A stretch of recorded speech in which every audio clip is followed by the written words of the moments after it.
আল্লাহ রাব্বুল আলামিন জানিয়ে দিলেন, নবী গো, আমি আপনাকে একটা সুসংবাদ দিয়ে দেই, এই কুরআনুল কারীম যদি আপনার উম্মত যদি গ্রহণ করে, তাহলে আমি আল্লাহ আপনার উম্মতের মান ইজ্জত সম্মান দুনিয়াতে বাড়াইয়া দিয়ে দিব।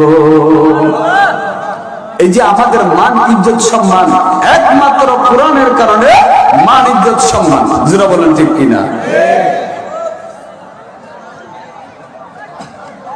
দেখেন কুরআনুল কারীমের কত সম্মান, কত ইজ্জত, কত মর্যাদা। আল্লাহ নবীর কাছে মদিনার এক রূপবতী সুন্দর মহিলা গিয়া বলতেছে, ইয়া রাসূলুল্লাহ, ইয়া হাবিবাল্লাহ, ওগো আল্লাহর নবী, আমি মেয়ে মানুষ, আমার বয়স হয়ে গেছে, আমাকে আপনি বিয়ে শাদী করাই দেন। আল্লাহর নবীর কাছে গিয়া বলতেছে, আল্লাহর নবী ডাক দিয়ে বলে, ও মেয়ে, তোমাকে আমি বিয়ে শাদী দিয়ে দিব, তোমার বাবা তো মদিনার বিশাল টাকাওয়ালা মালিক, তুমি আমার কাছে আসছো তোমাকে একটা স্বামী দেওয়ার জন্য, যাও আগামীকালকে তুমি আসো। মেয়েটা আবার দ্বিতীয় দিন আবার যখন আসলেন আল্লাহর নবীর কাছে, আল্লাহর নবীর কাছে আসার পরে মেয়েটা ডাক দিয়ে বলতেছেন, ইয়া রাসূলুল্লাহ, ইয়া হাবিবাল্লাহ, ওগো আল্লাহর নবী, যে পুরুষটা আমাকে বিবাহ করবে, ওই পুরুষটা তিনটা গুণ যদি থাকে, তাহলে আমি তাকে বিবাহ করব।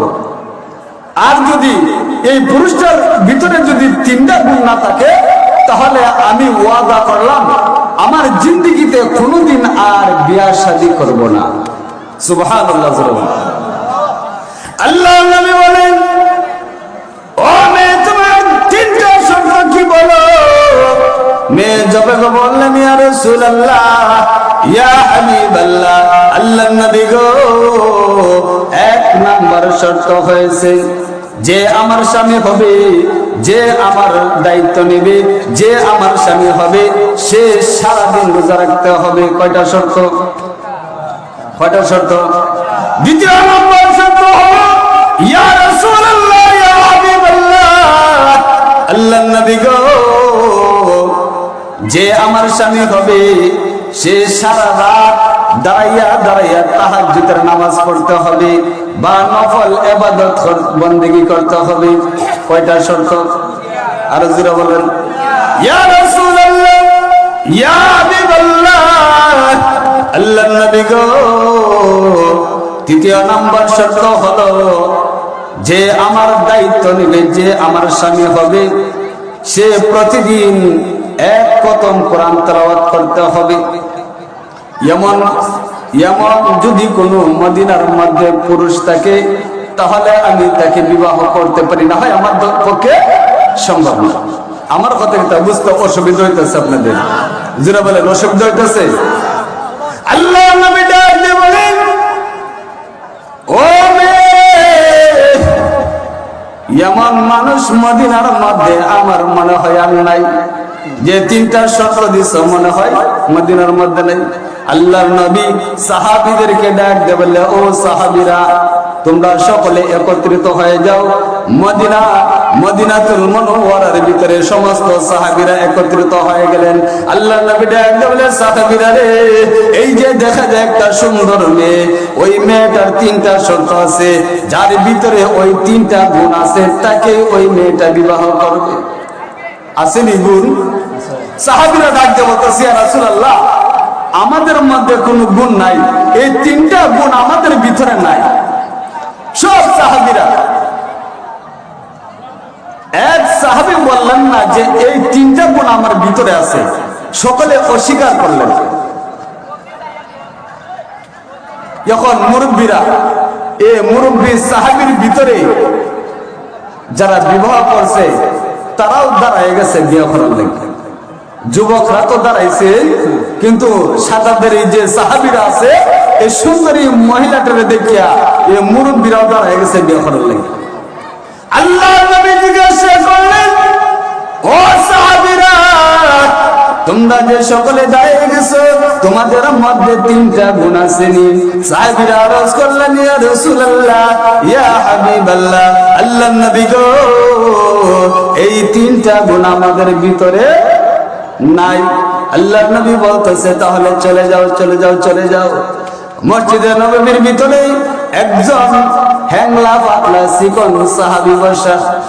ওই হ্যাংলা পাতলা চিকন সাহাবী ডাকতে বলে, ইয়া রাসূলুল্লাহ, ইয়া হাবিবাল্লাহ, আল্লাহর নবী গো, আপনি যে তিনটা গুণের কথা বলছেন ওই তিনটা গুণ আমার ভিতরে আছে। আর জোরে বলি সুবহানাল্লাহ। আছে তোমার কাছে? ইয়া রাসূলুল্লাহ, ওগো আল্লাহর নবী, আপনি যে তিনটা গুণের কথা বলছেন ওই তিনটা গুণ আমার ভিতরে আছে। সত্য বলছো? ইয়া রাসূলুল্লাহ, আমি আপনার সামনে কোনোদিন মিথ্যা কথা বলি নাই। আল্লাহর নবী মেয়েটাকে ডাক দিলেন, ও মেয়ে, এই যে সাহাবী দেখতেছো হ্যাংলা পাতলা তেলা দিলে ফিরে যা চিকন সাহাবী, এই সাহাবীর ভিতরে তিনটা গুণ আছে। মেয়ে ডাক দিয়ে বলতেছে, রাসূলুল্লাহ, আল্লাহর নবী গো, যেহেতু আপনি বলছেন ওই সাহাবীর ভিতরে তিনটা গুণ আছে, যান আমি এই মুহূর্তে ওই সাহাবীকে বিবাহ করার জন্য আমি রাজি হয়ে গেলাম। আল্লাহর নবী বিশ্ব নবী রাহমাতুল লিল আলামিন ওই মেয়েটাকে সাহাবীর সাথে বিবাহ করাই দিয়ে দিলেন। এবার সাহাবী নতুন স্ত্রীকে নিয়ে যখন বাড়ির দিকে রওনা হলেন, যখন ঘরের দরজার মধ্যে যখন একটা পা দিবেন, এই মুহূর্তে মাগরিবের আজান পড়ে গেছে। সাহাবী ডাক দিয়ে বলে, স্ত্রী গো, আল্লাহ আমাকে স্মরণ করছে, আমি এই মুহূর্তে তোমার সাথে আমি যাইতে পারবো না। মহান আল্লাহ আমাকে স্মরণ করে দিয়েছে, আমি নামাজগুলো আদায় করে আসি, এরপরে তোমার সাথে আমার ঘরের মধ্যে সাক্ষাৎ হবে। দৌড় দিয়ে সাহাবী নামাজে চলে গেলেন। মাগরিবের নামাজ পড়ার পরে উনি রুমে আসলেন, আয়েশা স্ত্রীকে সালাম দিলেন, আসসালামু আলাইকুম। স্ত্রী উত্তর দিলেন, ওয়া আলাইকুম সালাম। স্বামী কেমন আছেন? আলহামদুলিল্লাহ। এবার সাহাবী স্ত্রীকে নিয়ে একই বিছানার মধ্যে সারা রাত ঘুমাই গেছে। স্ত্রী ডাক দিয়ে বলতেছে যে, আল্লাহ নবী আমাকে বলছে আপনার ভিতরে তিনটা গুণ আছে, এখন দেখা যাক আপনি ঘুমায় গেছেন, কারণটা কি? আমার এক নম্বর শর্ত ছিল যে আমার স্বামী হবে সে সারা রাত দাঁড়াইয়া দাঁড়াইয়া নফল ইবাদত করতে হবে। এখন দেখা যাইতেছে আপনি ঘুমায় গেলেন, আপনি নফল ইবাদত করবেন না। সাহাবী কথা বলেন না। স্ত্রী রাত শরীরের মধ্যে প্রচন্ড রাত, আল্লাহ নবী বলছে কি আর সাহাবী করলো কি? আল্লাহ নবীর কথা মিথ্যা না সত্য? সাহাবী যে বলছে, সাহাবীর কথা সত্য না মিথ্যা? যখন নতুন বিবি পাইয়া সাহাবী এই বাসর ঘরের মধ্যে একই বিছানার মধ্যে শুয়ে আছেন, ইবাদত বন্দেগী নাই। স্ত্রী ডাক দিয়ে বলতেছে, স্বামী হে, আমি বলেছিলাম যে আমার স্বামী হবে তার ভিতরে তিনটা গুণ থাকতে হবে। এক নম্বর গুণ হলো সে সারা রাত দাঁড়াইয়া দাঁড়াইয়া নফল ইবাদত করতে হবে। দ্বিতীয় নম্বর গুণ হলো সে প্রতিদিন এক খতম কোরআন পড়তে হবে। তৃতীয় নম্বর শর্ত হলো সে সারা দিন রোজা রাখতে হবে। এই তিনটা গুণ যার ভিতরে আছে তাকে আমি স্বামী হিসেবে গ্রহণ করব। এখন দেখা যাক তিনটা শর্ত আপনার ভিতরে নাই। বিবি তাহলে বুঝলে কিভাবে? কিভাবে বুঝলে আমার ভিতরে যে তিনটা গুণ নাই তুমি কিভাবে বুঝলে? স্বামী হে, আমি বুঝতে পারলাম আপনি আমার সাথে বিছানার মধ্যে শুয়ে আছেন, ইবাদত বন্দেগী সাহাবী করে নাই। আবার ফজরের আজান পড়ে গেল, সাহাবী ওযু গোসল করে আবার রওনা হলেন নামাজের মধ্যে। সুবহানাল্লাহ। নামাজ থেকে আসলেন, আয়েশা বলতেছে, বিবি আমাকে খাবার দাও। আরে কি বলো তুমি? আমার সত্য ছিল সারাদিন রোজা রাখবে, এখন দেখা যায় তুমি আমার কাছে খাবার চাইতেছো, তাহলে এই তিনটা গুণ তোমার ভিতরে আসেনি? তোমার ভিতরে এই তিনটা গুণ নাই। এবার এই মদিনার হুরে গিলমান সুন্দর মেয়েটা এই সাহাবীকে খাবার দিয়ে পিছনের যে ঘরের দরজা ছিল ওই পিছনের ঘরের দরজা দিয়ে এক দৌড় দিয়ে আল্লাহর নবীর দরবারে হাজির হয়েছে। জোরে সুবহানাল্লাহ বলি। ইয়া রাসূলুল্লাহ, ইয়া হাবিবাল্লাহ, আল্লাহর নবী গো, ওগো নবীজি, কেমন স্বামীর কাছে আমাকে আপনি বিবাহ দিলেন? আমি যেমন স্বামী চেয়েছিলাম এমন স্বামী আমি পাইলাম, তার ভিতরে তিনটা গুণ নাই। ইয়া রাসূলুল্লাহ, ইয়া হাবিবাল্লাহ, আল্লাহর নবী গো, আমি আর ওই স্বামীর সংসার আর করব। আর পিছন দিয়া এই মেয়েটার স্বামী খাবার দাবার খাইয়া আল্লাহ রাসূলের দরবারে যখন রওনা হলেন, গিয়া দেখেন স্ত্রীও তার সামনে, তারা স্বামী স্ত্রী আল্লাহ রাসূলের সামনে। আল্লাহ রাসূল বলতেছে, কিরে সাহাবী, কি শর্ত ছিল আর কিতা করলা তুমি? সাহাবী জবাব বললেন, ইয়া রাসূলুল্লাহ, ইয়া হাবিবাল্লাহ, আমি যে তিনটা আমার ভিতরে গুণ আছে এটা সত্য, আর আমার স্ত্রী যে আপনার কাছে আমার ব্যাপারে নালিশ করলেন এটাও সত্য। সুবহানাল্লাহ বলেন না? আল্লাহ নবী বলতেছে যে তোমার তিনটা গুণ আছে এটাও সত্য, আবার তোমার স্ত্রী বলল এগুলো তোমার ভিতরে নাই, তিনটা গুণ নাই তোমার ভিতরে, এটাও সত্য। আল্লাহ নবী টেনশন করে গেছে। আল্লাহু আকবার বলেন। ইয়া রাসূলুল্লাহ, ইয়া হাবিবাল্লাহ, আল্লাহর নবী গো, আপনি আমার স্বামীকে আপনি প্রশ্ন করে দেখেন।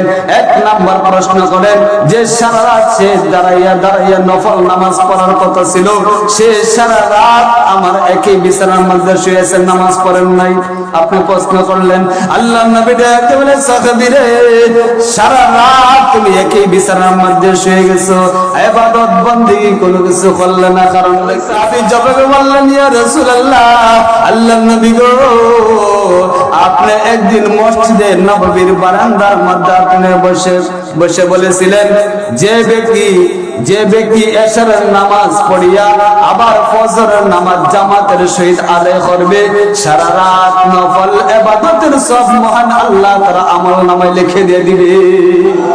ইয়া রাসূলুল্লাহ, ইয়া হাবিবাল্লাহ, ওগো নবীজি, তাহলে আমি আমল করছি কিনা? কিরে মহিলা, তুমি না বললে আমল করছে না, এখন দেখা যাইতেছে তোমার স্বামী আমল করছে। মহিলা ডাক দিয়ে, বাবারে বাবা, সিকুন্নে বেটার বুদ্ধি দেখছো দি? হ্যাঁ, ভাবছিলাম কিতা, ভাবছিলাম বেদ কল আমার স্বামী, এখন দেখছো সিকুন্নে বেটার বুদ্ধি কিতা? ইয়া রাসূলুল্লাহ, ইয়া হাবিবাল্লাহ, আল্লাহর নবী গো, এখন দ্বিতীয় নম্বর প্রশ্ন করেন। দ্বিতীয় নম্বর প্রশ্ন করেন, তার কথা ছিল সারাদিন রোজা রাখবে, সে রোজা রাখে নাই। সিকুন্নে বেটা কই যাইতা, এখন আটকাইতা না তুমি, একটা না, আচ্ছা তুমি উত্তর দিলাইলা, দ্বিতীয় নম্বর প্রশ্নের উত্তর তো আর তুমি দিতে পারবা না। সাহাবী আরজ করলেন, ইয়া রাসূলুল্লাহ, ইয়া হাবিবাল্লাহ, আল্লাহর নবী গো, আপনি মসজিদে নববীর বারান্দার মধ্যে বসে বলেছিলেন, যে ব্যক্তি রমজান মাসের মধ্যে রোজা রাখবে, মহান আল্লাহ 11 মাসের মধ্যে নফল রোজার সওয়াবগুলো তার আমলনামায় আল্লাহ লিখে দিয়ে দিবে। ইয়া রাসূলুল্লাহ, ইয়া হাবিবাল্লাহ, আল্লাহর নবী গো, আমি রমজান মাস পাইয়া আমি রমজান মাসের মধ্যে একটা রোজা ছাড়ি নাই, এখন আমি নফল ইবাদতের সওয়াব পাইছি কিনা? মহিলা ডাক দিয়ে বলে, আমি ভাবছিলাম কি আর হইল কিটা, ও সিকুন্নে বেটা বুদ্ধি দেখছো নি? সিকুন্নে বেটা, সাহাবী বলতেছে, তুমি আমার আটকাইতা, তোমার থেকে আমার তো কম বুদ্ধি না। এখন তৃতীয় নম্বর প্রশ্ন, আল্লাহ নবী বিশ্ব নবী রহমাতাল লিল আলামিন বলে সাহাবীরে এখন তৃতীয় নম্বর প্রশ্ন হলো কথা ছিল তুমি সারা রাত জাগিয়া জাগিয়া কোরআন তেলাওয়াত করবে এক খতম তুমি পড়বে এখন তোমার স্ত্রী বলছে সারা রাত তুমি নাক দেখে ঘুমাইছো খতম দিছো না সাহাবী বিছানার মধ্যে নতুন বিছানা পাইয়া নাক দেখে দিছে ঘুম এক ঘুমে ফজর আজান পড়ছে এখন কিতা এক ঘুমে যে ফজর আজান পড়ছে রোজা রাখতে পারবো নি জুড়ে বলেন না আমার মনে হয় আমার কথা বুঝতে অসুবিধা হইতেছে আপনাদের এখন কই যাইবা সারা রাত আমার সাথে কি বিছানার মধ্যে শুয়ে আছো কোরআন তেলাওয়াত করা নাই সিকন্যা বেটা এখন কিতা উত্তর দিবা সাহাবিয়া রাসূলুল্লাহ ইয়া রাসূলুল্লাহ ইয়া হাবিবাল্লাহ আল্লাহর নবী গো আপনি মসজিদে নববীর বারান্দার মধ্যে একদিন বসে বলেছিলেন যে ব্যক্তি তিনবার কুল হুয়াল্লাহ বলবে যে ব্যক্তি তিনবার সূরা ইখলাস তেলাওয়াত করবে মহান আল্লাহ সারা খতমের সওয়াব তার আমলনামায় লিখে দিয়ে দিবে ইয়া মালিক ভাবছিলাম কি তার হইল কিতা